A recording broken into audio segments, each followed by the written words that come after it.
মৰমৰ ছাত্ৰ-ছাত্ৰীসকল তোমালোক সকলোকে আমাৰ এই চেনেলটোলৈ পুনৰবাৰ স্বাগতম জনাইছোঁ। আজি তোমালোকৰ ইংলিছৰ পৰীক্ষা আছিল। গতিকে ইংৰাজীৰ পৰীক্ষা তোমালোকৰ কেনেকুৱা হ'ল, তোমালোকে ইংৰাজীত তোমালোকে কিমান নম্বৰ পাবা বা তোমালোকে কিমান নম্বৰৰ আনচাৰ কৰিলা, পেপাৰখন সহজ আছিল নে টান আছিল, তোমালোকে আমাক কমেণ্ট ছেকশ্যনত জনোৱাচোন। আৰু এই যিকেইটা 45টা MCQ আছিলে, MCQৰখিনি আনচাৰখিনি তোমালোকে ক'ত পাবা? গোটেইখিনি ভেৰিফাইড আনচাৰ হয়। গোটেইখিনি আনচাৰ তোমালোকে আমাৰ হোৱাটছআপ চেনেলত পাবা। ডেছক্ৰিপশ্যনত লিংকটো দি থোৱা আছে, তাত ক্লিক কৰা আৰু তোমালোকে আমাৰ হোৱাটছআপ চেনেলত জইন কৰি PDF-টো ডাউনলোড কৰি লোৱা। হোৱাটছআপ চেনেলত জইন কৰিলে তোমালোকে MCQখিনিৰ উপৰিও তোমালোকে যিখিনি গ্ৰামাৰৰ কুৱেশ্যন আহিছিল, গ্ৰামাৰৰ আনচাৰখিনিও তোমালোকে তাত পাই যাবা।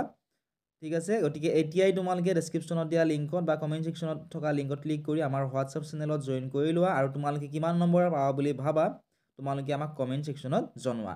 আৰু মনত ৰাখিবা যে গোটেইখিনি MCQৰ আনচাৰ গোটেইখিনি ভেৰিফাইড আনচাৰ হয়। 4-5জনমান টিচাৰে ভেৰিফাই কৰি সেইখিনি আনচাৰ শুদ্ধটো কোনটো হ'ব কোনটো অশুদ্ধ হ'ব গোটেইখিনি উলিওৱা হৈছে।